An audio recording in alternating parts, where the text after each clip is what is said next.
I was an extra in the Hunger Games Mockingjay Part 1. I know, no autographs. I'm just a normal person like all of you. I put my pants on one nipple at a time and wipe my ass crack after a hard shit with both hands.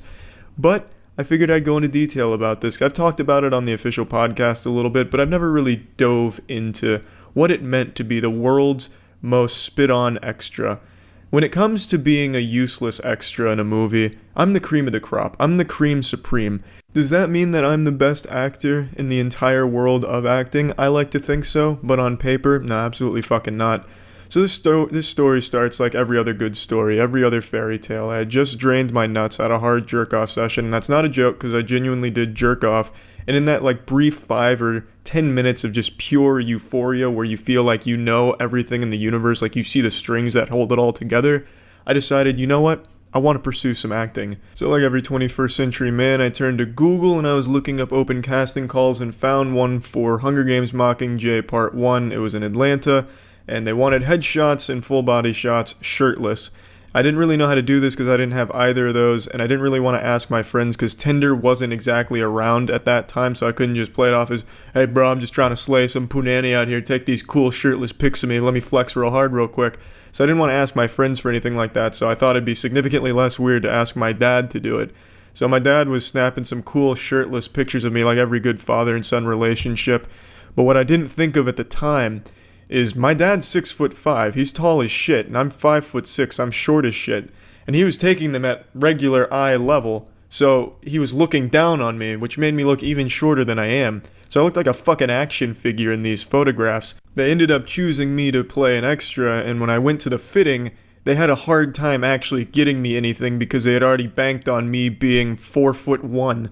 So that was kind of nice and flattering when they're like, wow, you're taller in person, because that's something I've never heard in my entire fucking life. Usually it's, wow, yikes. But anyway, we do eventually find some clothes that fit me, luckily, as if that was a Herculean task. You could have just gone to Toys R Us and found some shit for me. But anyway, we move on from there. We go to the filming. It was about a week after the fitting, and the scene took place in this podunk shithole rust-filled factory that they were using for this location. I guess they had just nicely asked all the homeless people that lived there to leave, and kindly asked the heroin addicts not to come back for the course of the next week. So anyway, the scene I'm in, Katniss goes to this factory. It's District 8. It's supposed to be a hospital where she's looking over shit. I'm gonna play a clip from it here. You here to fight with us? I am. I will.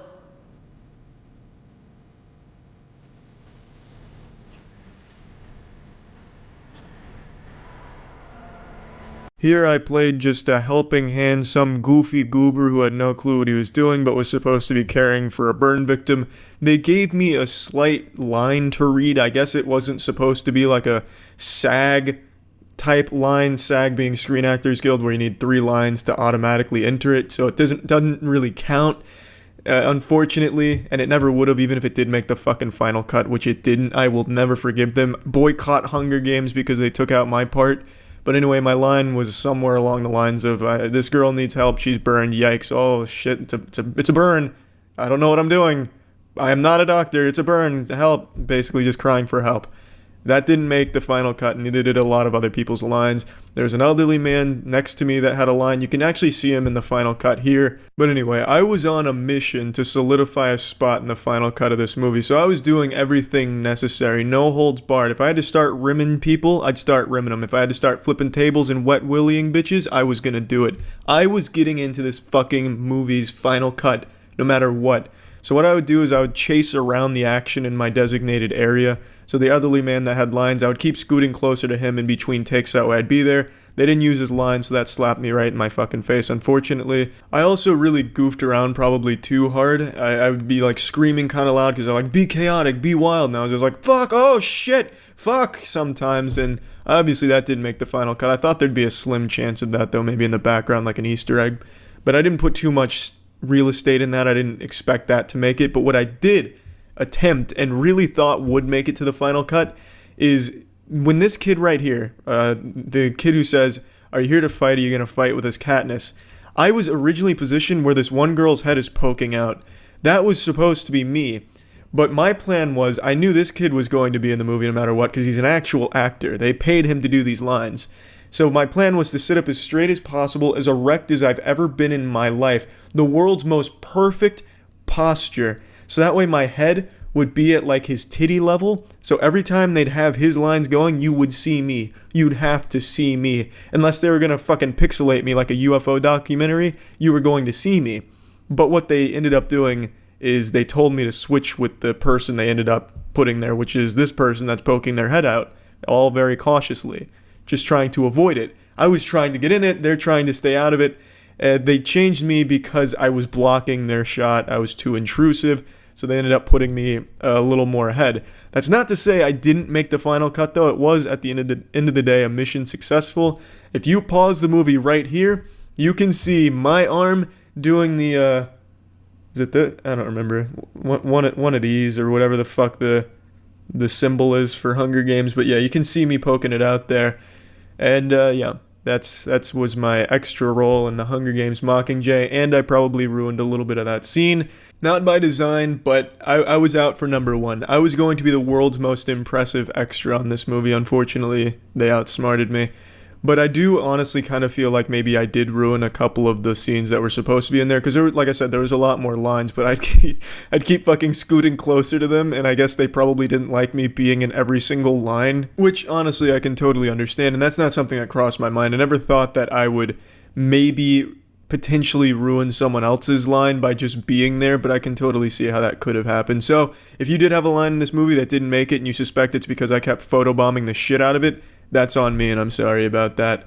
But I mean, hey, it's Hollywood, you know? It's a dog-eat-ass world out there. I was just gunning for it, and it did not pan out the way I was hoping it would. But anyway, at least you can see my arm in there.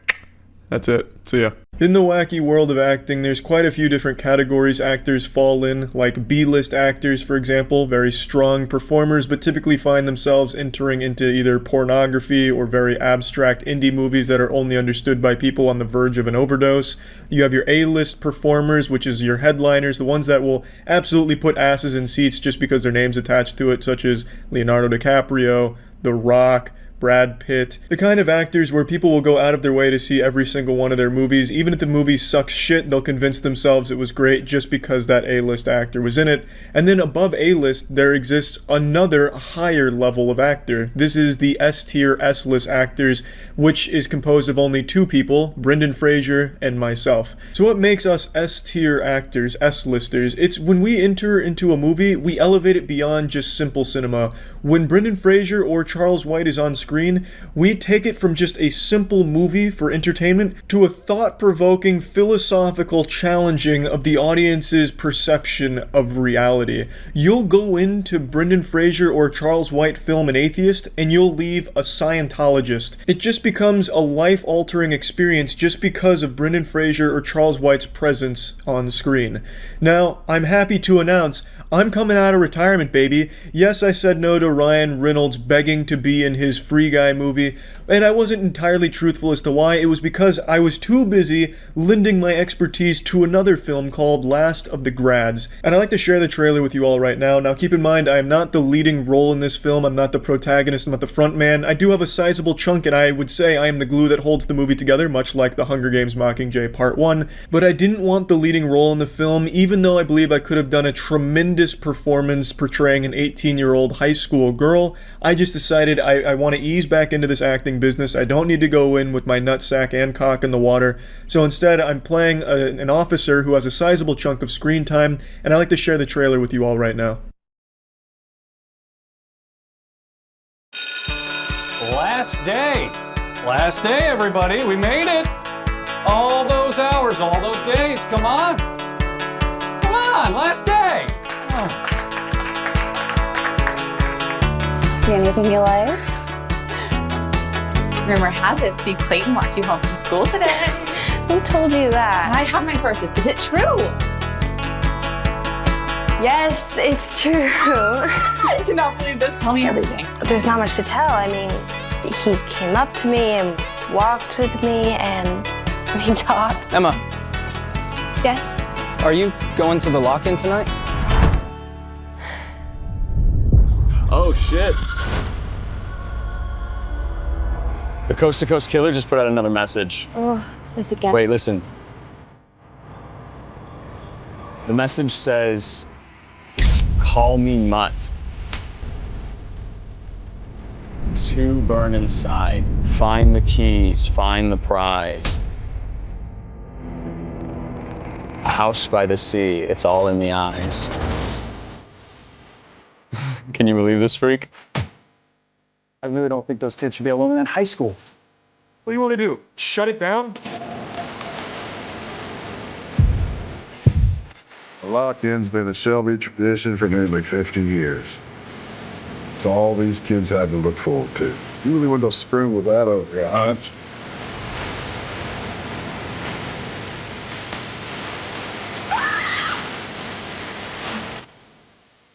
Why do I even teach anymore? What is the point of this?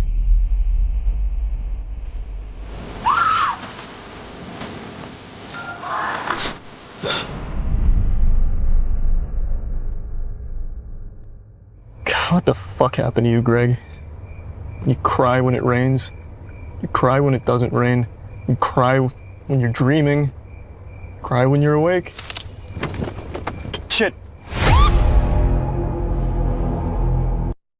I already know what you're thinking. Holy shit, was that even Charlie on screen? I thought I was watching an actual officer on duty going through some traumatic experiences, and just know, it was me, and that's called acting. It's just that I have this near superhuman ability to fully assimilate into the character I'm portraying and become one with them. And I understand it can be scary how powerful it is when it comes to my ability to blend in as a character. I could fucking portray Elton John, and then go to Elton John in person and convince him I was the real Elton John and he was an imposter. I am just able to truly tap into the latent feelings of every character and really bring them to life. In fact, bring them beyond life. And for those of you that have seen a Charles White performance, you know exactly what I'm talking about. It's the kind of performance that leaves you wet in the trousers and wet in the face, tears streaming constantly because the performance is just so powerful and gripping. And speaking of gripping performances, you'll also have noticed from the trailer that Andrew also has a sizable role in the film as well. Now, I am an officer and he's a teacher.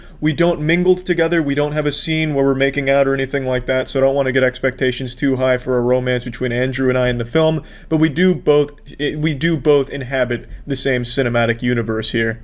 And I spared no expense in this performance as Officer Greg in this movie. I tell you what, I went all in on this one. I trained with some of the most cutthroat officers, seasoned veterans. I wanted the officers that had seen some real fucked up shit. I wanted to train under the officer that went to Ed Gein's estate and saw all like the human flesh furniture and stuff, just so I could really see what it was like and what they went through in that mind state and start method acting my way into Officer Greg. So that way when you see Officer Greg in this movie, you're not just seeing Charles White playing a character.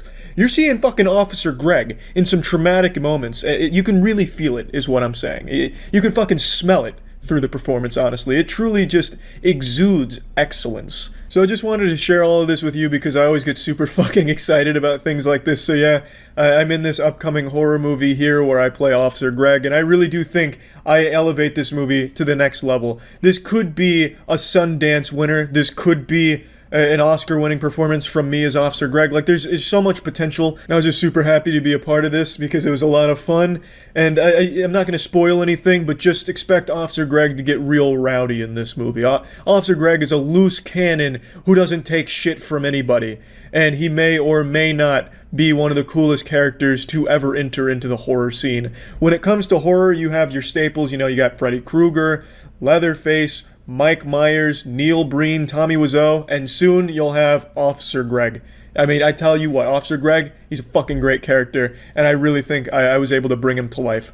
And yeah, so if you're interested, it's called Last of the Grads, and yeah, it was just a lot of fun. I wanted to share it with all of you. That's about it.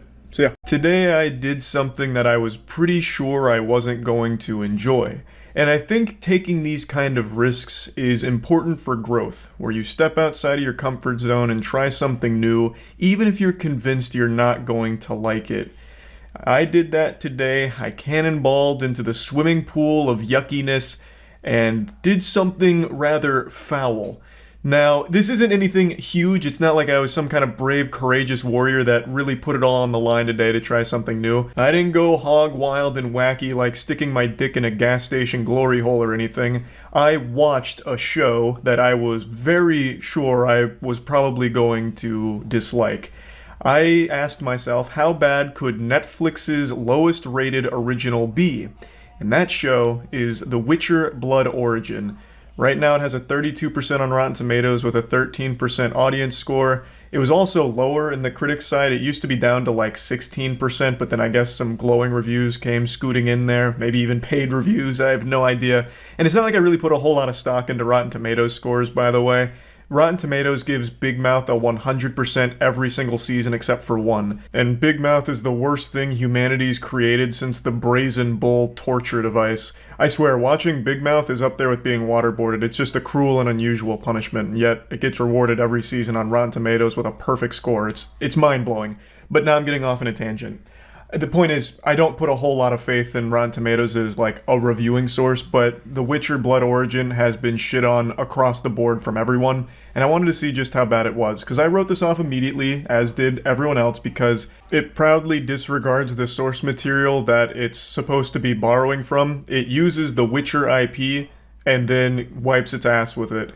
So this is a spin-off story. It's a prequel to The Witcher. It's set about 1200 years before the events of The Witcher, and it's not based on anything, and I don't typically get upset about that. I think it's fine if you want to take a universe and then tell your own original story in there. That's fine, but it always has to at least pay respect to the source material, something that Blood Origin fails to do on any level whatsoever. And it also has to at least fit and make sense in the universe, like justify its existence. Why is it there? And does it play by the universe's rules? Well, across the board here, the answer is pretty much no. Like, this feels like it was a complete nothing sandwich that they decided to serve up. I don't really get what the point was. There's a couple of moments where I was entertained. Like, I'm not gonna pretend like the entire thing was this pile of dog shit. But on the whole, it really was worthless, like a waste of time. Now, I want to be clear here because I'm sure if you just heard what I said there and you've seen the show, you probably raised an eyebrow really high. Like, in entertainment, enjoyment, in Witcher Blood Origin, did we watch the same show? Let me explain, because now I need to defend myself, because there's almost nothing to like about it, except for one thing. The mindless goofiness to its action. When there is action in Blood Origin, it's about as mindless as it can possibly get. And when the rest of the show is as stale as the goldfish that are stuck in between my couch cushions, it's at least refreshing when something, anything at all happens. Because the show puts you to sleep. The show gives you like this, like almost hypnosis of boredom. Like, I swear to God, half the time when I was watching this show, the generic nature of everything and the convolution of its messy plot would have me passing out like it was a drug overdose, and then they'd have their goofy action come on and it was like this little hit of Narcan. I'm not trying to defend the action sequences because I know they're not great. I'm sure there's plenty of critiques that exist for the choreography, or really lack thereof, to the action scenes, but for me, I could at least appreciate the unapologetic silliness of it, and those fleeting moments of ephemeral enjoyment were overshadowed by hours of boredom and nonsensical, messy garbage. Narratively, this thing is as messy as it gets. I actually have a conspiracy theory that originally this was supposed to be its own generic fantasy show that they started filming, and then they got halfway through the season and then they just ran out of budget or it got canceled, but they didn't want it to go to waste. So they had these like 4 episodes worth of content that they already poured money into and they already had all the footage. So they knew they could probably sell and at least get eyes on it if they just slapped the Witcher IP on top of it, even though it had no real tie-in. So they did, like in an act of desperation, and then they like wrote in some loose Witcher lore to it, and it just doesn't work. But that's what I feel. I feel like they just made like a generic fantasy flick and then slapped The Witcher on it as the afterthought. It feels like this was just an incomplete product that got shipped out early. Like what I'm watching here is the pre-alpha. Usually when I'm ranting about something I didn't like, I'll give spoiler warnings and then talk about more specific reasons and examples from what I watched, but for this, I just don't even see the point. It's like not even really worth it, because I'm sure you weren't planning on watching it anyway. I wasn't either. I just, for some reason, got super curious as to what made this so bad that even critics were attacking it and saying it was shit. And I probably shouldn't have. This was Pandora's box that I shouldn't have even bothered opening, but I did, and I do regret it. So I'm not going to even really get into spoilers, but I would like to point out a couple of specific things that are more broad. Almost every character in the show is an elf, yet that has absolutely no difference in how they behave, how they act, or anything. It's not even elves like you're used to seeing in The Witcher. They don't act the same or anything. They're basically just humans with little pointy ears in here. And the pointy ears look like something you could have found at Party City for some of the characters. It's just, what was even the point of making them elves at that level? Like, why? It doesn't do anything, it doesn't add anything, and it's not even like an important point to the show, really, because it's not explored or done super well. Like, it's not really weaved into the narrative in any other way aside from them just basically being humans with long ears. I don't even get what the point of that was. It seems like they didn't give much thought to anything in this show, and it also feels like they didn't have a budget to do anything in this show either. It doesn't even look good. I felt like I was watching a CW production sometimes. Everything just feels like cheap. I don't know if it's just me, but I thought the visuals were really, really lacking, especially for a Netflix original here. There's absolutely times where I thought I was watching a fan project, but then the writing kicked in and I realized this is absolutely not done by Witcher fans. That much is very clear. By far the worst part is its writing, no doubt, but more specifically the writing for the characters. This is literally the first line in the show, and that sets the tone for the writing for the rest of the series. It's just so laughably bad so often, and the characters will sometimes just point blank tell you, like, this is very important to me because this, and this is how I'm feeling, without ever spending the time to build up relationships or build up these things. A good writer would be able to convey that without just point blank telling you, like almost breaking the fourth wall, like, hey, viewer, this is what you don't know about me and how I'm feeling right now, so let me explain it to you. It's just bad. Maybe that's because it's only 4 episodes, so the time constraints, it was hard to build a relationship, but to me it just feels like just general laziness as opposed to like a limitation on the amount of time they were allotted. The whole thing is just sloppy. It has nothing to do with The Witcher. It doesn't try to. I don't get the point. And I don't want to just keep focusing in on The Witcher Blood Origin specifically. I again want to, zoom out the lens here and talk about the bigger thing, the trend of taking beloved property like The Witcher and then giving it to people that don't fucking care and even openly, proudly disrespect it most of the time, like with Halo. I keep bringing up Halo because that is the gift that keeps on giving. It is applicable to so much here, and to me that is still the most egregious example of people that hated the property they were working on, tried to do something that they deemed better, and made something that is unforgivable, something unholy, just a downright sin. It is criminal how bad the Halo show was, and that's kind of where everything's going. You have the Last of Us showrunner coming out saying, Death in the Games were just kind of pixels, so it's going to be different in the show. And now you have Witcher Blood Origin furthering this, where it's like, The Witcher, who cares about that? We're just going to use that name and then tell our own generic fantasy story. What is the fucking point? This is like that episode of SpongeBob with how many times we have to teach you this lesson, old man. Stop giving these beloved IPs to people, showrunners, producers, heads of studios that clearly don't give a fuck about it. What do you hope to accomplish? You don't get the fans of the property. You immediately lose them. You make an enemy out of them. You also don't get the general audience because they don't care about the IP to begin with. It's not like strong enough to bring in new eyes. It doesn't have its own legs because it's relying on the safety of the IP's name, and you deliver something half-baked like this show. Who are you even targeting? Because with Blood Origin, it's not Witcher fans. It's not fantasy fans. It's what? People that have like autoplay on or something, like YouTube kids, they have an iPad and they just have random shit pop up. Like, who is this even geared towards? I don't get it. That's a question I asked with Halo because it wasn't geared towards Halo fans, and it wasn't geared towards just like general sci-fi fans either because it wasn't good enough. And now it's a question I'm asking here. Why? You have a dedicated audience with that IP. That franchise comes built in with eyeballs. So why not like make an ally out of them instead of an enemy? Show them that you actually care about it instead of bragging about not playing the games or not reading the stories that it comes from or whatever. Again, this is me talking about Halo, but I'm sure it applies to Blood Origin because clearly they have made a very public case of disrespecting the property. Henry Cavill's now no longer with The Witcher going forward after season 3. Again, why is this the norm to give this IP to people that don't like it to begin with? You're never going to get something good out of it. You just keep getting shit. More and more shit piled on top of itself in this giant septic tank of bad adaptations. And it doesn't have to be that way. It really doesn't. Like, you could absolutely just give it to people who do want to use it and make something great with it. I know it exists. So why do we keep doing this? It just doesn't make any sense to me. So yeah, I just wanted to rant a little bit today. That's really about it. See ya. This evening I was deep in thought while taking a shower. With my bare bottom pointed towards the shower head, I began to ponder, is it possible to actually sustain a show just from it being hated by everyone? To produce a show that nobody likes but everyone tunes in because they like to make fun of it. The scientific term for this phenomenon is hate watching. People that watch something knowing full well they won't like it, but they can't help but watch it anyway. The reason why I got into this little existential crisis wondering about this topic is because last night news broke that Velma Season 2 is reportedly already being worked on, which is without a doubt the worst news the world has received since the bubonic plague.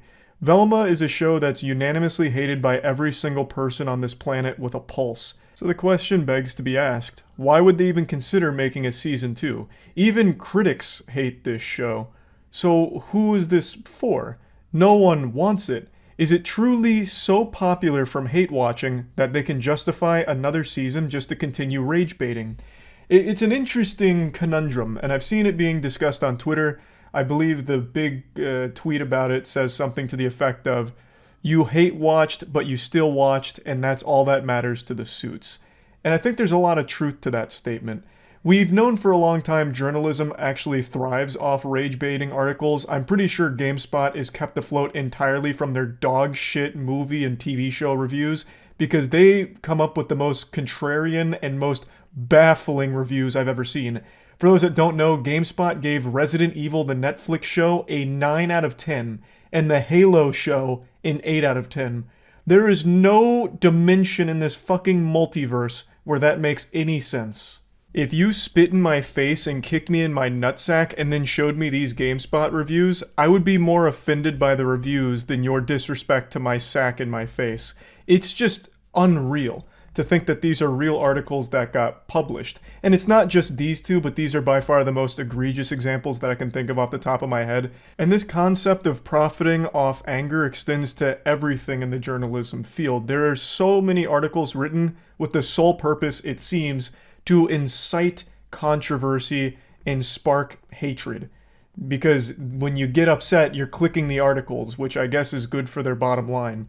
Now, does that same concept extend to a show like Velma? There's a lot of evidence to suggest it does, especially in the case of Velma. Right now, they're wiggling their fingers celebrating that Velma had the biggest premiere day for an HBO Max original animated. But this is such a hollow victory because there's no HBO original animations left since everything got canceled. They're competing in a goddamn ghost town. It's just crickets for animation on there. So of course it was going to have the biggest premiere. But is it still just genuinely popular, like even just by normal standards? I think it is. With the amount of clips floating around on Twitter, the amount of discussion around the episodes, I actually think the show is very popular from people solely watching for the sake of insulting it. Which is fascinating because it looks like this show's going to soar to profitability for the network solely off just being this public toilet for people to shit in. This is just the internet's punching bag right now. The show fucking sucks. It sucks fuck. It's terrible. And everyone knows it. They can't help but watch it and stay glued to it to see how bad it gets. It tickles a morbid curiosity deeply embedded in the DNA of every human being, where when you see a car accident, you can't help but slow down just to observe the carnage and see what's going on over there. That's Velma. It's a repulsive train wreck people can't help but check out. It's just like when, my boy George got curious and it led to all kinds of adventures. But the only adventure you go on when checking out Velma is despair and boredom and just pure insufferable misery. It's not a fun bad show by any means. This isn't like The Room or something where it's so bad it's good and it becomes enjoyable. Velma is an absolute chore to watch. It's more like going into a lecture that's hosted by the worst person you've ever met on Twitter. And then they also have a stand-up routine from someone that came from Tumblr. It's just a bad show no matter how you spin it. All of the jokes don't land. Every joke is pretty much the exact same formula with no real punchline except for Fred's got a tiny wiener. It's just a shitty overall show, but people are still watching. So much so that we might doom the world with a season 2 of this thing. That would be like the apocalypse or the Armageddon written about in the Bible if there's actually a Velma season 2 that premieres next year. I can't even imagine how the world could have deserved such an awful fate. But it's so interesting. Like, I can't help but just be truly blown away by the fact that the studio and everyone involved here has to see the reception. They know everyone hates it. But numbers are numbers. And these numbers are astronomical, I suppose, because goddamn, a season 2 already. Very bold strategy, but I mean, maybe this is an actual legitimate thing that studios might start doing, is just making shows with the sole purpose of making people angry from watching them. I decided to do my due diligence and check against another recently hated show. This was universally slapped by everyone that watched it. This is The Witcher Blood Origin, and it was the #1 show on Netflix during its opening week, it seems. So, regardless of the quality of the show, it looks like as long as you can make people talk about it, whether it's positive or negative, it really does just benefit the network overall. Maybe when it comes to shows like this, there really is no such thing as bad publicity, because these are 2 very recent and very quick examples of shows that everyone despised, nobody defended, and it had no fans or supporters. There are more fans of Catching the Common Cold than there are of Velma or The Witcher Blood Origin, and yet they both pulled good numbers, it seems, solely from being hated. It's interesting. So, going forward, here's what I propose. Stop hate watching. Let me do it for you. I'll watch all of these stinkers and I'll let you know just how bad they are. I don't think shows and networks should be rewarded for churning out poop like this. So, I'll be the only one to watch them. Let Velma Season 2 roll around and it has a single viewer. Me. I'll fill you in on all the nitty-gritty details of how awful the show is, no problem. I don't mind doing that. I'll bear the burden of their sin and I'll carry it for all of us. I'll watch these god-awful shows because I love watching terrible shit. Even when it's not fun, like Velma, there's no fun to be had. That's a word that's forbidden to be used in the same sentence as this show. But I still do it because there's something about the way that I'm programmed that just has to watch awful media or play awful games. I feel this compulsion to do it, and I can't fight that demon. You know, if there's something that has a 1.3 on IMDb like Velma currently does, I'm like a moth to a flame. I'm like a dog chasing a car, except I know exactly what to do when I catch it. I fucking watch the goddamn show, and I'm upset the entire time. I wear a frown on my face, and it's this vicious cycle, and I just love it. I don't know what to tell you. So just let me do that for all of us. I'll be the only hate watcher from now on. So that way they stop getting good numbers and good returns on absolutely horrible shows and programs. So yeah, I just wanted to talk about this because I found it very interesting. Assuming, of course, Velma Season 2 really is in the works. That would be very upsetting, but also, the more I think about it, not surprising because of just how popular it is to hate on it. So I'm guessing there is a lot of people that continue to watch it. Though I do imagine they're going to experience a significant drop-off in viewers. Those numbers are going to absolutely plummet like Netflix stock last year. It's because now everyone knows it's not fun bad. Everyone's given it a chance to try and be entertainingly shitty, and it's not. It's just not entertaining. It's just shitty. So they're not going to continue watching, or at least most of them probably aren't. So there's not going to be as many viewers going forward, but maybe they still just had enough already from just the 2 episodes. Couldn't tell you, but just thought this was something interesting to think about, and that's about it. So yeah. I was going to wait a little while to talk about this because I have a sneaking suspicion this won't be the last desperate marketing attempt we'll see from this film, but I just can't resist the urge anymore. It's like trying to hold in a sneeze, just trying to fight my desire to make fun of what I just saw a couple days ago. To set the stage, Pixar has released a new film, and it's become the second worst opening in all of Pixar history. It's looking to be a bit of a flop here. And there's a very good chance that you haven't even heard of the new Pixar film. It's called Elemental. It really flew under the radar. The marketing budget had to be like 5 popsicle sticks and like word of mouth. I don't really know what they were thinking here or expecting, because most people didn't even know this was on the horizon here. There was about as much hype for Elemental as there is going to the DMV. Most people didn't even know it was coming, and the ones that did just didn't really care to go see it, so it's not performing super well. And it appears that the higher-ups at Disney are starting to panic. So they're dusting off the oldest tricks in the marketing book here to try and convince people that the film is popular and worth going to a theater to see, because a lot of people would probably choose to go to a fucking dentist's office as opposed to going to a theater to see Elemental right now. So they're trying everything. And that's when they came up with this absolute shining stinker of a viral marketing campaign idea. Save it for the wedding. Hey! Yo, yo, yo!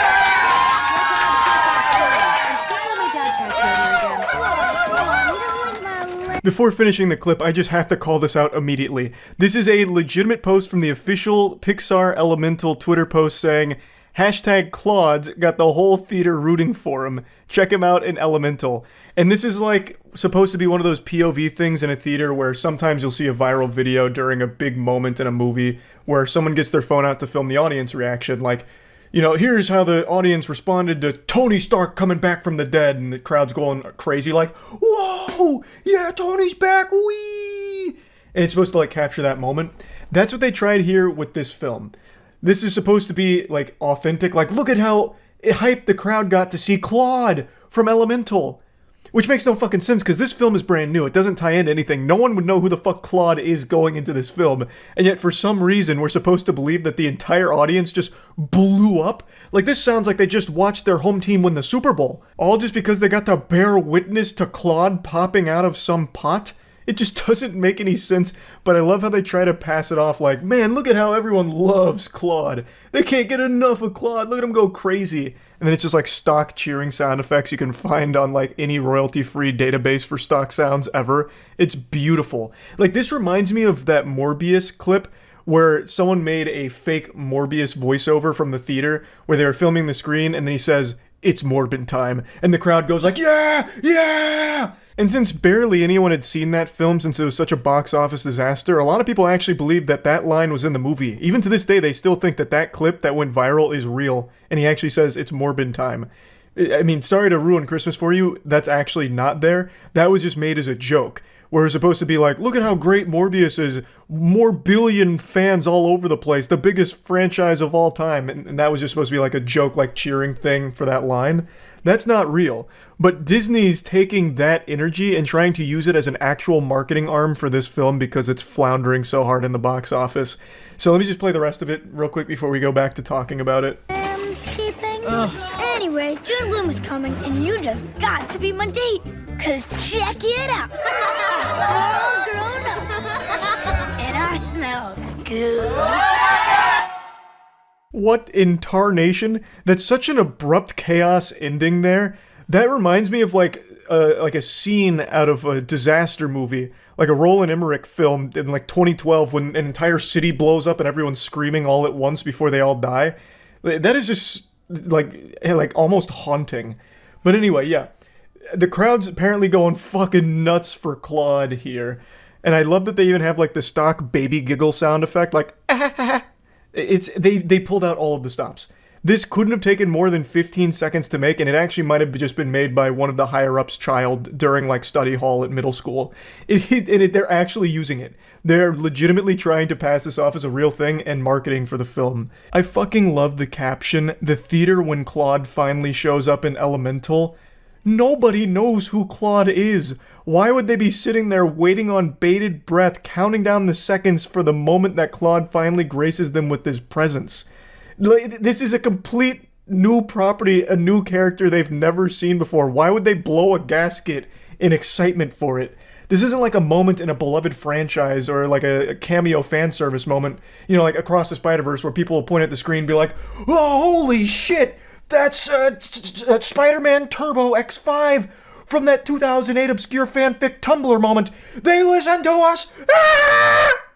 Like, no one's doing that for Claude. It's not happening. I also can't help but just love that they even go a step further. Instead of just, like, pretending that people gave a fuck about Claude, they then go even further where they start making, like, sound effects as, like, the spectators during the film. The most annoying audience reactions ever, such as, like, ooh, when he's, like, flirting with the main character here, I guess. Like, nobody does that. Like, that's so rare. What the fuck? Just a complete brazen disregard for the audience intelligence to try and convince people that this is real is... It's admirable. I can't help but be impressed that they're actually trying this on TikTok, but I can't even blame them for trying. I don't even hold them at fault for this, because a lot of users on TikTok suffer from legitimate brain rot. That's going to be a studied phenomenon in 10 years. Mark my words. Put it on your calendar. 10 years we're going to be studying the effect that TikTok has had on the brain and the development of children and people across the world. One of the biggest goddamn trends on TikTok for a while, a couple years ago, was this, where it was like pretending that your hand just went through your other hand, and it blew so many people's minds. That one thing I just did right there has like 10 billion views across all the people that did it on there. So I do believe that this probably wasn't the worst idea for Disney Pixar, to try and convince them that, like, oh man, people must really love Claude. I kind of want to get in on that hype. I don't want to feel left out. And look at how the audience responded to him. Claude must be fucking amazing. This is the second coming of Christ. I might need to get to a theater now to see this. Mom, Dad, let's go. We gotta go to the theater right now. Claude needs us. We gotta see Elemental. Quick, what's the next showing? I gotta get in on the hype. It might work. And maybe it has, because yesterday there was an article that came out saying that Elemental is actually making a bit of a resurgence in the box office. So it's still a massive net loss right now. It's got about 166 million total box office off of a $200 million production budget, which you usually double for marketing, but in this case, probably not. They didn't really market it much. So even still, it is in the red, but it's starting to bounce back a little bit. Thanks largely to Claude, I imagine. Claude's doing a lot of heavy lifting for this film, I guess. That just goes to show you the power of Claude. When you bet on Claude, you're guaranteed a win, it seems. Now, I know Mickey Mouse is going to public domain pretty soon. They're going to have to retire Mickey Mouse pretty soon for Disney.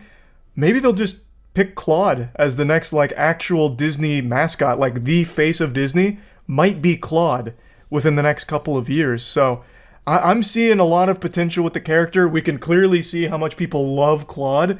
Like, goddamn. You know, maybe I'm wrong. I fully admit there's a chance that I'm very wrong, and this is all a very real audience reaction to seeing Claude. Maybe that's just how we as human beings are programmed to respond to something as perfect as Claude, right? I haven't seen the film yet, but I gotta be honest, that marketing tactic's almost working on me. I kind of want to get over there real quick to see, how great Claude is. He's not even the main character of the film, and I guess he really steals the show. But yeah, anyway, I just had to talk about this a little bit. I'm curious to see if they're going to do any other Hail Mary marketing plays for this film if it continues to not do well in the box office. So yeah, excited for that if it happens. That's about it. So yeah. Today I experienced what it must have felt like for early human scholars like Aristotle, when they'd sit and ponder the deep, complex issues plaguing society, as well as taking notice of things going on around them and trying to make sense of all of it.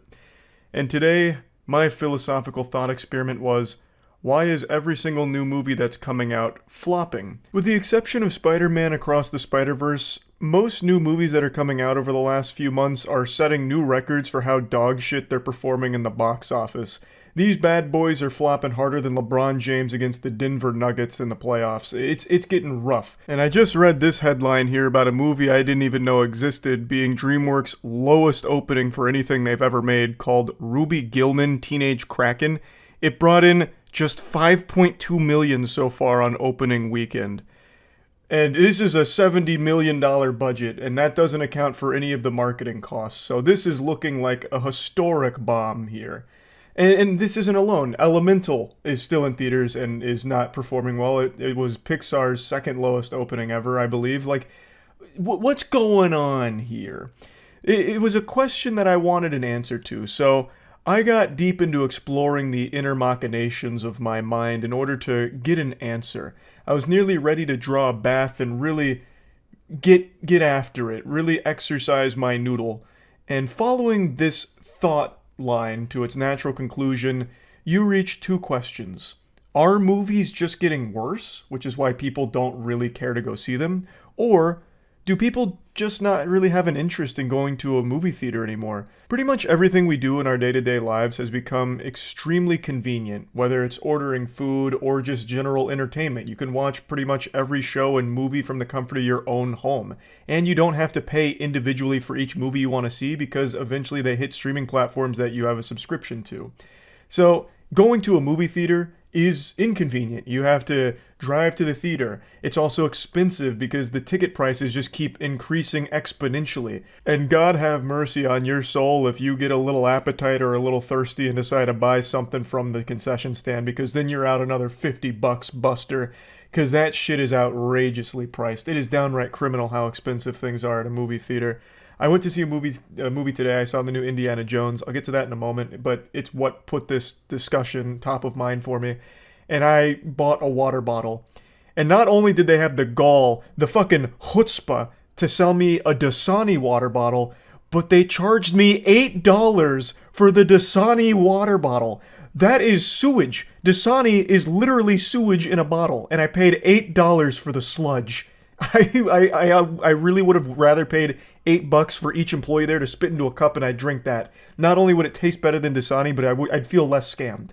Point is, it's expensive going to a movie theater and it's inconvenient. So, is that the reason why a lot of people are choosing not to go, leading to so many box office disasters recently?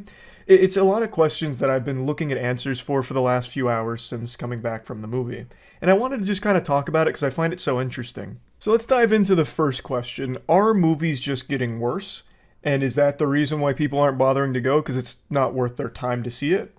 I think the answer to that is probably no. But I do think movies are getting less original. Because the budgets for films have gone up so much, like most films are like $70 million plus budgets. Most of the time even going north of 100 mil, 200 mil, and in the case of like Indiana Jones, 300 mil.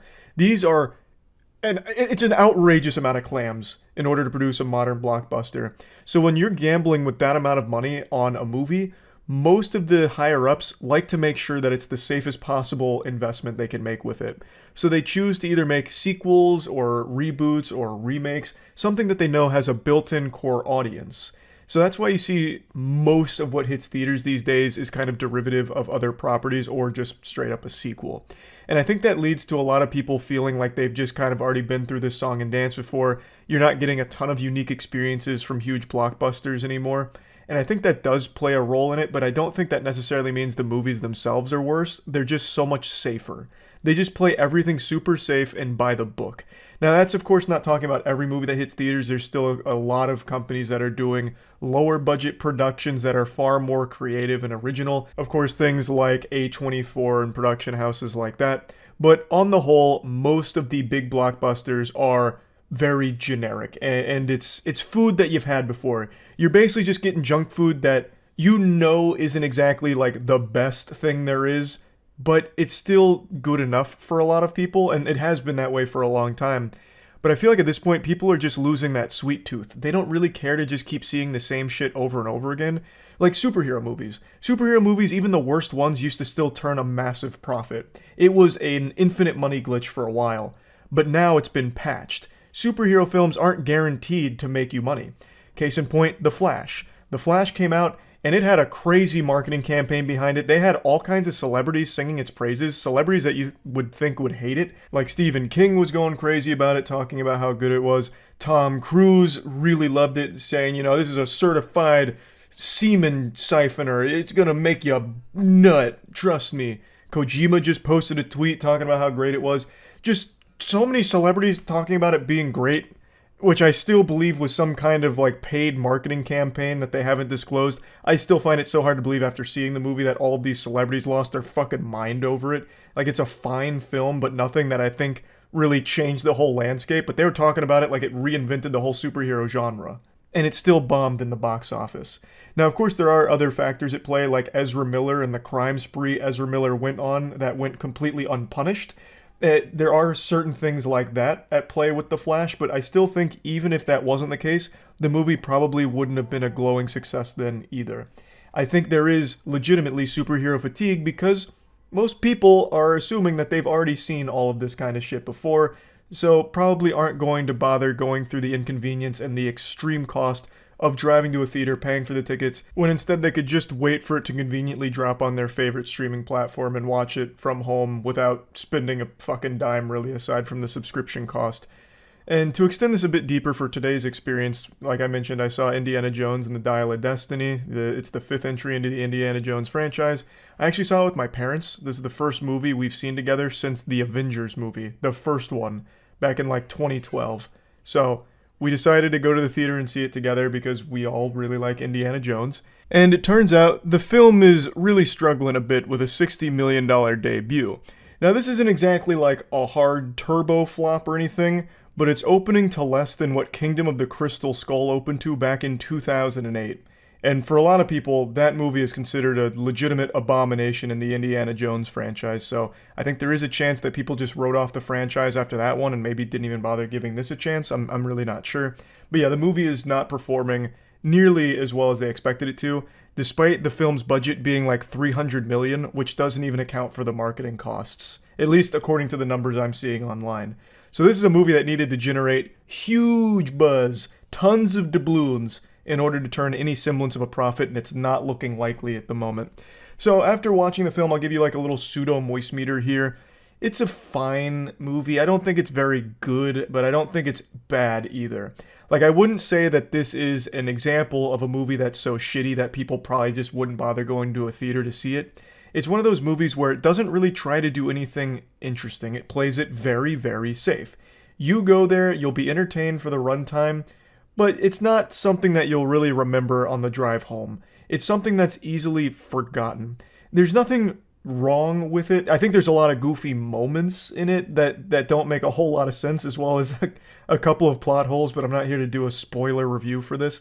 I'll just say overall, it's probably the second worst Indiana Jones movie. I still think it's probably a little bit better than Kingdom of the Crystal Skull, but not by much. It doesn't even come close to the original trilogy. But again, I don't think it's like, you know, an affront to God or anything. It's not horrible. So this wouldn't really be something that I would think would be an example of movies are just getting worse and that's why no one's going to see them. But I do think this is an example of this is a very safe, generic movie that most people probably wouldn't bother to see. In movie theaters, that is. This would be something you'd flip on when you're, you know, just perusing your streaming platform of choice. And you'd throw it on for, you know, some background noise. Or if you need something to kill fucking like 3 hours. This movie is way too long. I'm not just gonna give a whole Indiana Jones review here, but point is, I don't think this is a movie that's so bad that it's scaring people away from going to see it. It's just, I do think it's not a movie that would get people excited to go. They tried to revive a beloved franchise again, and that bet is no longer working these days. Most people have seen through shameless cash grabs that just try and like piggyback off the goodwill of a great franchise that they knew and loved. And I think that's one of the big things that people are now just being kind of more conscientious of. Like, I know it's probably not going to be as good as the originals, so I'm not going to go out of my way to pay a ton of money for the tickets. And I'm certainly not going to pay a ton of money for the drinks and food.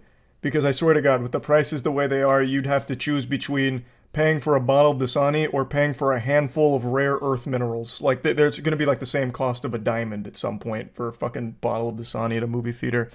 But yeah, I don't think that the main deterrent for people going to a theater is movies getting shittier, but I do think them refusing to take big, like, blockbuster risks on new IP or, like, more bold creative projects is definitely something that is not doing them any favors. But I think by far the biggest contributing factor is it's pricing people out. And it's just not convenient anymore, whereas everything else in the world is just getting more and more convenient. Whereas going to a movie theater is going the opposite direction. It's getting less and less convenient and more expensive. So it's just one of those things where I think that's the biggest thing at play here for a lot of these flops that have been happening. Not necessarily that the projects are shittier. Like Ruby Gilman could be an absolute masterpiece. I have no fucking idea. But I don't feel like going to a theater to see it because it just doesn't really capture me as like worth the inconvenience of going there for it. Same with Elemental. Elemental just seems like a really kind of generic film. And that's not enough to get me like, in the car, and putting my ass in the seat in order to watch it just to see if it is generic or if it's like great. I don't really feel like bothering with that, and I feel like that's the way a lot of people feel because it's expensive and it's inconvenient. So that's kind of my guess for the flops.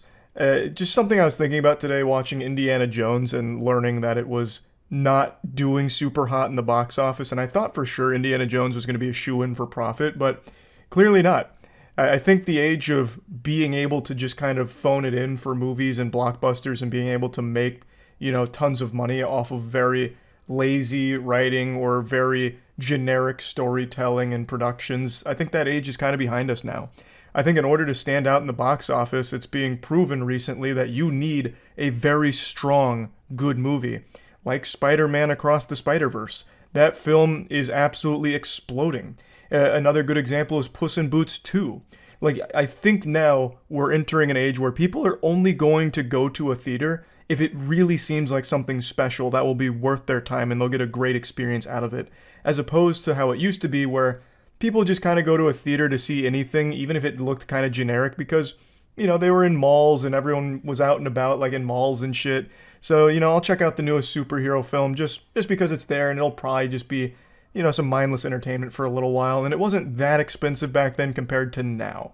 So I just think times are changing in the movie industry, and the top level execs aren't really realizing that. So they're just pouring more money into generic films, safe films, things they perceive as safe, and they're not getting the returns that they're expecting anymore, which I think is an overall good thing. I'd love more creative projects. I think everyone would.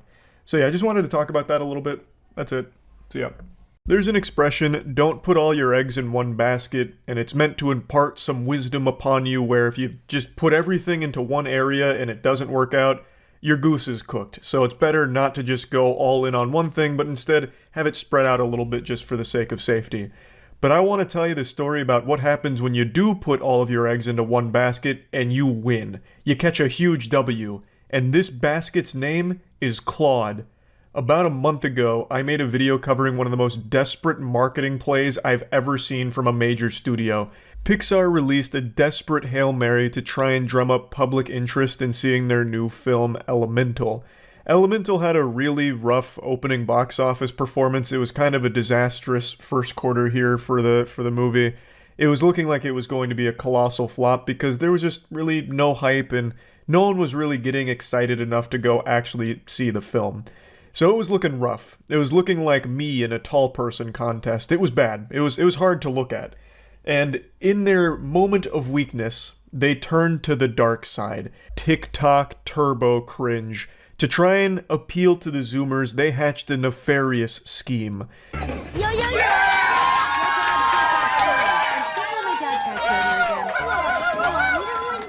Cause check it out. All grown up.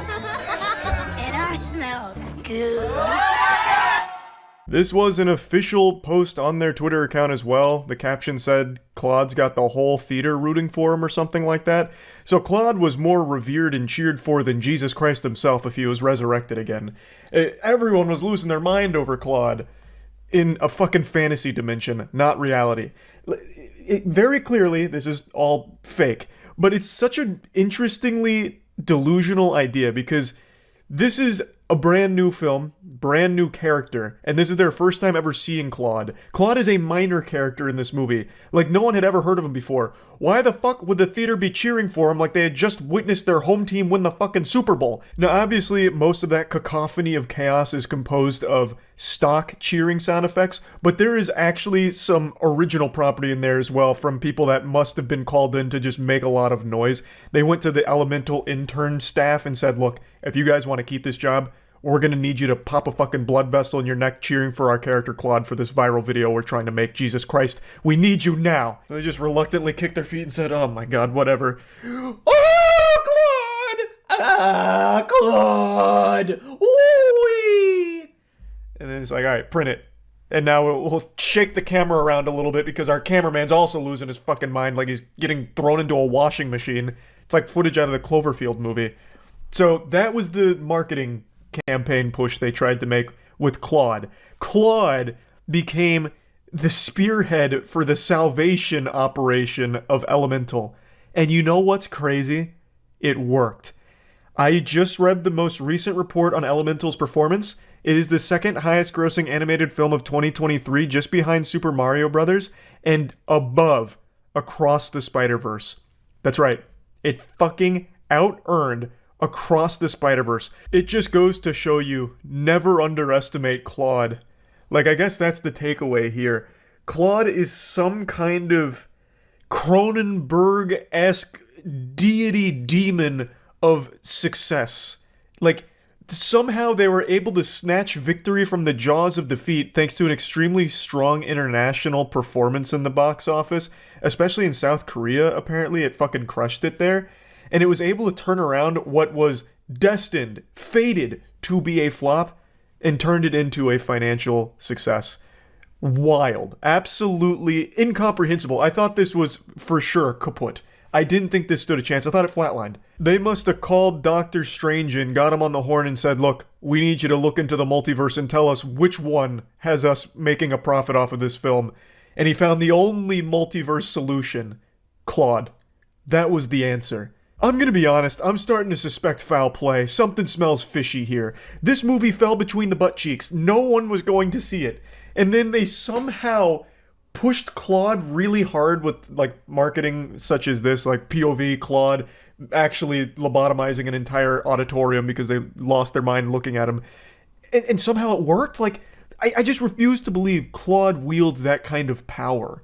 I don't know how this happened. I feel like they have to be lying about these numbers, just because it would be extremely embarrassing if it really was a massive flop. But I feel like that'd be highly illegal, and you could probably check the numbers through third-party sources, so it's probably not fake. It's just, I don't know, it's just so shocking that it somehow turned this around. It's making me believe in miracles. Like, who knows, maybe they'll re-release Morbius for the third time, and this time, Claude will endorse it, and then all of a sudden that shit fucking explodes straight to the moon. It's just, how? It out-earned Across the Spider-Verse, which is one of the best animated films ever made. This is an example of someone that was drowning, but then drank all of the water they were drowning in, so that way they were no longer drowning, and now their belly's nice and full. Elemental squeaked it out. And I want to be clear, this is not another example of me being wrong about a prediction. In my initial video I made, laughing at the goofy marketing material, I did say, you can never count out Claude. You never know what he's truly capable of, and man did he put his best foot forward here, and he saved Elemental for them. So I wasn't wrong. I was doubtful, of course, but I never outright said this movie is, 6 feet under, doomed to fail. I don't think. Maybe I did. Actually, there's a really good chance I did. But I also did say there is a chance Claude could save it, and he did. So my little ears are hearing that I wasn't wrong. I really pinned the tail on the donkey here. I knew this could happen, and it did. So, yeah. I just wanted to give you that kind of report on how Elemental was salvaged, thanks to Claude, the hero. And since I'm keeping you all updated on that, I might as well update you on a couple other things. I'm doing my first ever live event on September 8th. It'll be the 8th, 9th, and 10th. It's going to be a giant party as well as like a meet and greet so you can meet myself and the team. And we're going to be watching and going crazy for our Moist Esports Apex team as they hopefully take home the World Championship. It'll be about 5 hours per day. Tickets are still for sale at strazcenter.org. It's $25 per day, or if you want to do all 3 days, it'll be $60. So just wanted to give you an update on that. There's about half of the tickets left, so just keeping everyone in the know there. And another thing I also want to update people on is Plague Seeker. The limited edition variant covers are also almost gone, so I just wanted to give you all an update there in case you wanted to check out Plague Seeker Issue 0. It's a comic book series I wrote myself this time around with Jackson, and I think it is an absolute fucking banger. So in case you missed the animation we dropped to celebrate Issue 0, I'll just go ahead and play the whole fucking thing here as well. The tickets to both Plague Seeker as well as the tickets to the live event are going to be in the description of the video as well. 1,000 years ago, humankind ruled the earth. Even in their failings, they prospered across the planet. But that would all change in the blink of an eye.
shaped our world. And yet there was one that not a soul dare speak of. Born at the very center of the impact. A plague far different than all the others. He bore the strongest curse of them all. An insatiable hunger to devour the other eight. The Plague Seeker.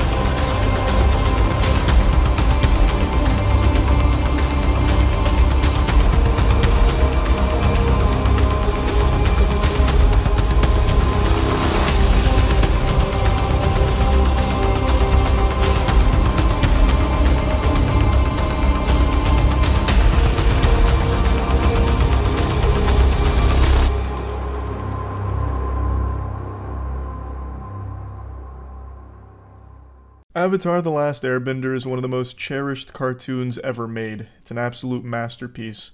And when you think of Avatar: The Last Airbender, do you also think of Game of Thrones? I imagine for all of you with a functioning frontal lobe, the answer to that question is a resounding no, which means you are not a showrunner for the live-action Netflix adaptation of Avatar: The Last Airbender, because for some reason, these absolute goofball-brained goobers think that they needed to change the show around to appeal to a Game of Thrones audience for some reason. I don't even think it's necessary to even entertain that delusion, but I'll do it briefly. Why? Let's just state the obvious here. Avatar aired on Nickelodeon. It's a cartoon. That is a children's station. Now, of course, Avatar is a cartoon that transcends just like a child-appreciated show. All ages can appreciate it, but it is family-friendly. Game of Thrones has titties and blood and shit out the wazoo. It's totally different. Why would you want Avatar to be morphed into something Game of Thrones adjacent? It makes no sense. That is the most out-of-touch Netflix corporate suit decision I could have ever imagined out of a boardroom. Oh, we need to tap into the Game of Thrones audience. Why? Also, for the most part, the Game of Thrones audience is dead and buried with the fucking colossal flop of Season 8 being such a fumble. Now, of course, House of the Dragon helped revive it a little bit, but even still, this is just beating a dead horse. No, it's more than that. This is like mutilating the corpse of a dead horse. It's disgusting. You're defiling it. I just can't understand that decision at all. It's like if you were doing a live-action adaptation for the Care Bears and making it dark and gritty for no reason. Yeah, we saw all the whimsy and the childlike fun of Care Bears, and we wiped our ass with it. We said, it's time that Care Bears gets with the program in the 21st century. It's time that we adapt Care Bears to fit the modern audience, and we wanted to tap into fans of the Human Centipede franchise to welcome them into the Care Bears universe.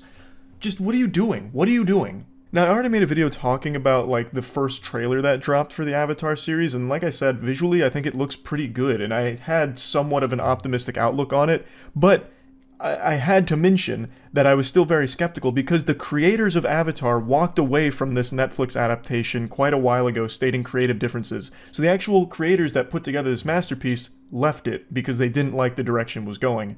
And now, as it gets closer to release, it comes out at the end of this month, it's pretty clear why they left. It's because they're changing all of the most important fundamental aspects of Avatar. It's very clear why the creators would have abandoned this pile of shit. It's not looking good. Visually, it's certainly better than M. Night Shyamalan's Sin from 2010 with the Last Airbender movie, but narratively, it's looking like it could be even worse somehow. Over the last 3 days, there's been 3 bombshell new pieces of information from staff of the show that just really raises a lot of red flags and sounds the alarm. So this was the first one about wanting to appeal to Game of Thrones audiences, the showrunner saying that it couldn't just be for kids. Dummy, it was never just for kids. Avatar: The Last Airbender is one of those few cartoons that everyone of all ages sings the praises of because it appeals to everybody. It was never just for kids. And you don't need to prove that it's not for kids by introducing a Game of Thrones style narrative to it for the drama. I don't even know how they're planning on weaving that in there, but I can't imagine that's going to land very well. Also went on to say it had to also appeal to the people who are big fans of Game of Thrones, so it had to feel grounded and mature and adult in that way too. That's the tightrope that we have to walk. No, you don't. You can just not walk that tightrope because it's nonsensical to do that in the first place. This is like if Nintendo would have come out right before the Mario Bros. Movie released and said, we knew in order for Mario Bros. To succeed, we needed to appeal to John Wick fans, so we had to make sure Mario Bros. Felt grounded, mature, and adult in that way too. It was our tightrope we had to walk. It's just fucking baffling. It's mind-boggling. Why does Avatar: The Last Airbender need to appeal to Game of Thrones fans in any way, shape, or form? The idiot benders over there at Netflix have lost their marbles. They're off their gourd right now with this direction.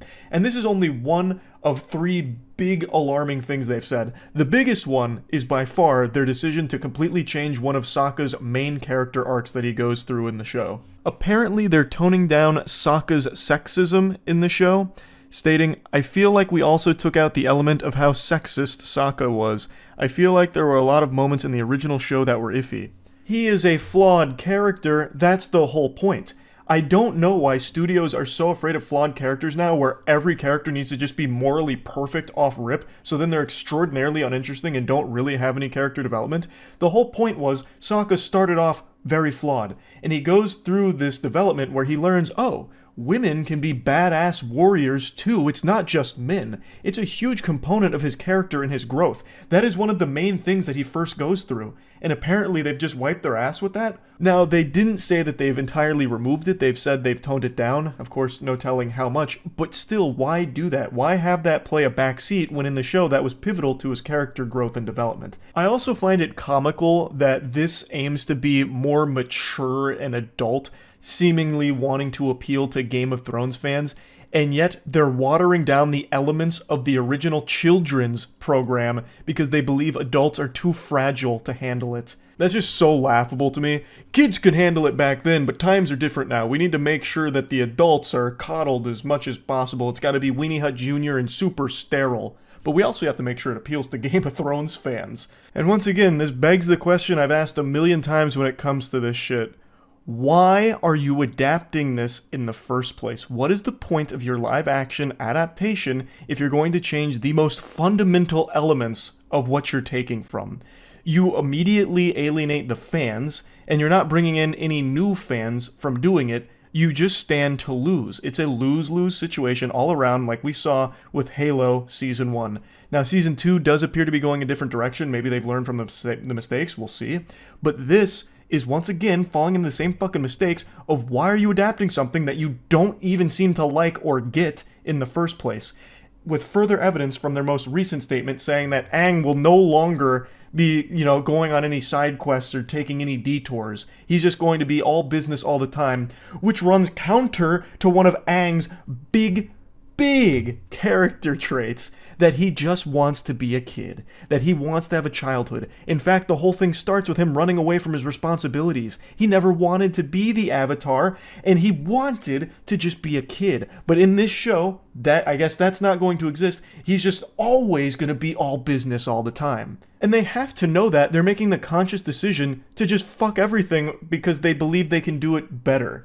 And that hubris has ruined so many of these in the past. Avatar: The Last Airbender has to be one of the most talked about shows probably ever. If you just type in Avatar: The Last Airbender on YouTube, you'll get thousands upon thousands of video essays going over all the nuance of the show, all of the plot elements, and everything that makes it so special. It is a show that has stood the test of time and is still actively discussed to this day, so many years later. So there's no way the people that worked on this are somehow ignorant to these things, but they are just choosing to completely change them for some inexplicable reason. I don't get it. Why adapt this then, if that's the case? A lot of money is going into this. You can tell that it's a high-budget production just from the trailers. Visually, it looks pretty impressive, especially compared to the 2010 counterpart.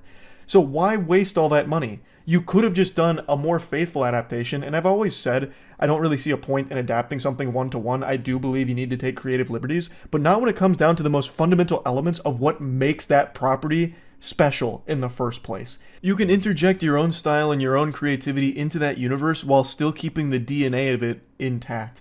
It really isn't that difficult, and it has been done successfully in the past. It just takes some care. I hate to keep referencing this, but I really thought they did a great job. The One Piece live action. It had the creator on board, and you can really see that helped. This had the creators on board, and they clearly must have been ignored, and all of their advice fell on deaf ears because they eventually walked away from it, and now we're left with what seems to be an impending disaster in the Avatar universe here. Yet another live-action Avatar blemish. It doesn't compute with me how many times they have to learn this lesson. These shows, when you're taking from a beloved IP, need to at least pay respect to it. This seems to be actively against it. We needed to change the whole show around so it wasn't just for kids, so it could appeal to Game of Thrones fans. When again, it never was just for kids in the first place.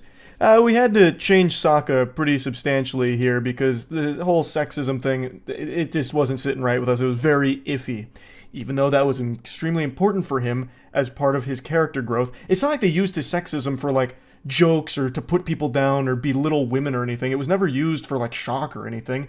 It was actually used because it showed that he was flawed and needed to grow, and he did grow. Like, it's just so fucking frustrating. Like, I don't get it. Why even keep doing these adaptations?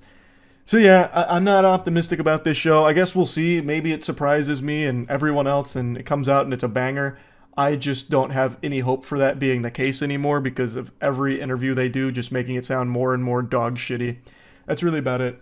So yeah.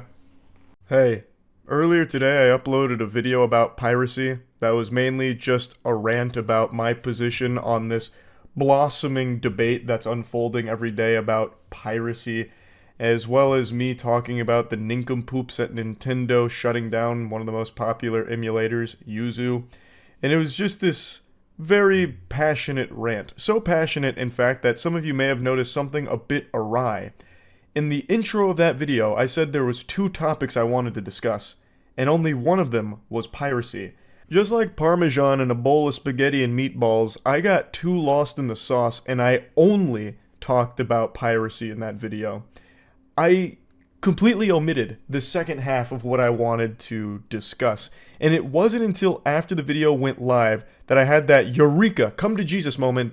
Gee willikers, I completely forgot the second half of that. Scratching at the hairs on my chinny chin chin, I sat here stewing in my own filth and ultimately decided, fuck it, we'll do it live and I'll just make a dedicated video for this second topic, which is great shows ruining their own momentum by taking these long mid-season breaks where they stagger their release and absolutely butcher all the hype they built up. Invincible is the latest victim of this, but it's not exclusive to just Invincible.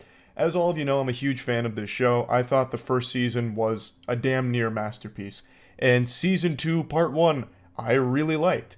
And as you know, there was a break. The 4th episode of Season 2 ended in November of 2023, and now Part 2 just started yesterday.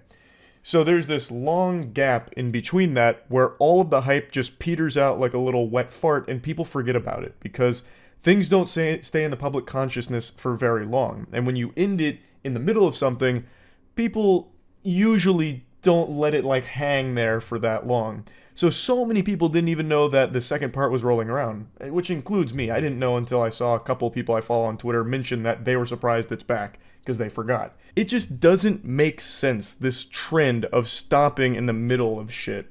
Like, take for example, you're on the most exciting roller coaster ride ever. You're on the Mummy ride at Universal. You're pumping your fist. Yeah, Brendan Fraser. Yeah, fuck you, Emotep. Boo.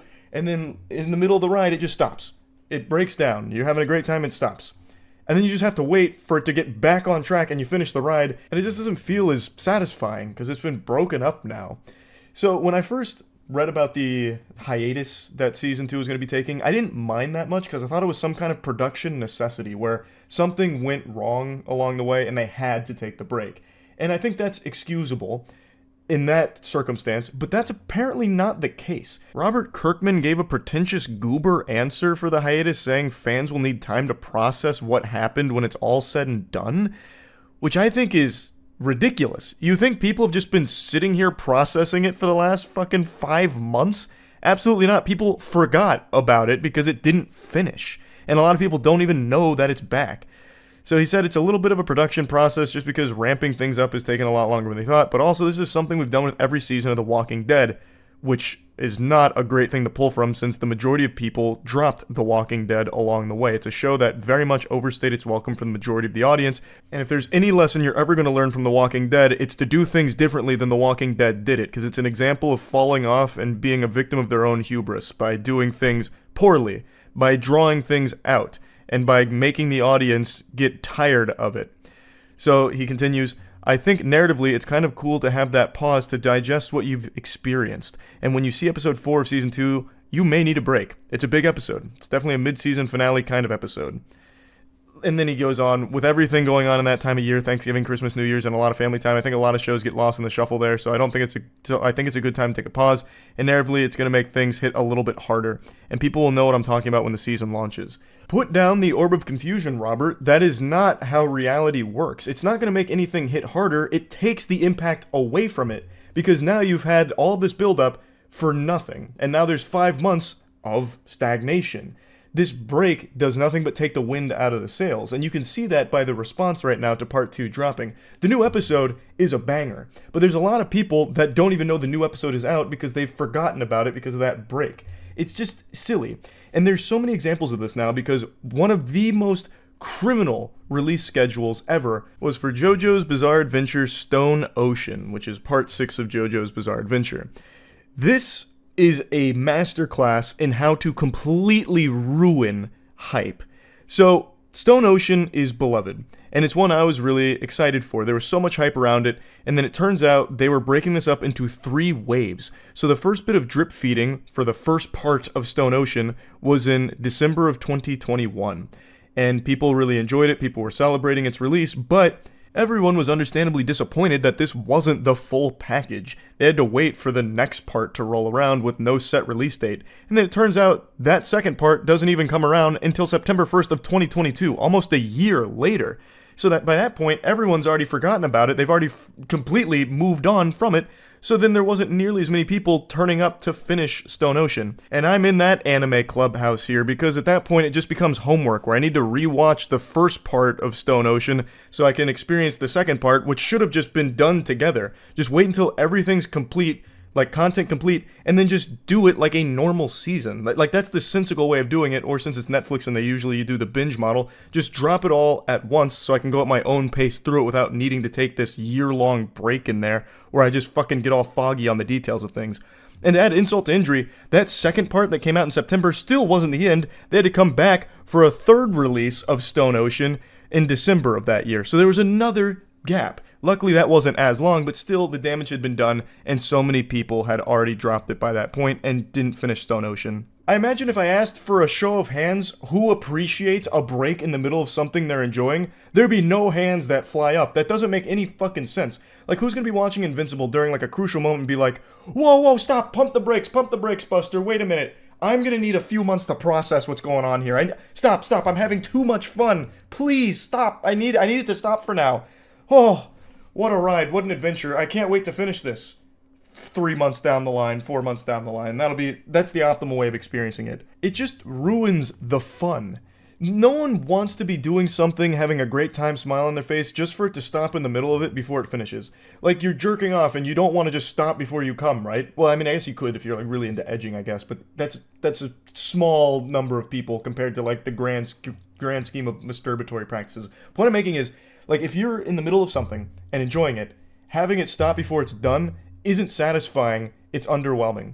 There's just nothing to really be gained with that. You're better off just waiting until everything is ready so you can avoid having these long pauses, this long hiatus in there, because again, all it does is fall out of people's attention, and it becomes kind of a nuisance where, damn, I was really enjoying that, now I have to wait 4 months just for it to pick up in the middle of where this story was. It's not like the season ended and you're just impatient waiting for season 3. This is season 2 that they split up into 2 parts for no real reason. At least not from how Robert Kirkman explains it. Maybe there was more to the production side, like they wanted to polish it off more, but even then, just wait till it's all ready then in that case. Don't bother releasing it in 2 parts. That was another thing Attack on Titan did that I didn't really like, and I talked about that a lot. I hated how Attack on Titan kept doing, like, final part 1 of part 2, but here's the final parts, part 1, 2, and 3, and then part 1, 2, and 2 of part 2 and 1 and 3. Like, you're doing all kinds of weird fucking arithmetic with these parts that make no sense. Just wait until things are complete and make like normal comprehensible seasons without like breaks in between and like final parts and then the final chapters parts and all that. Like parts is becoming like this crazy buzzword that's associated for everything, where everything's like broken up into little parts. So yeah, that just made me a little frustrated. Hopefully this trend doesn't continue with more shows down the line, because man, it's a fucking headache. That's about it. So yeah.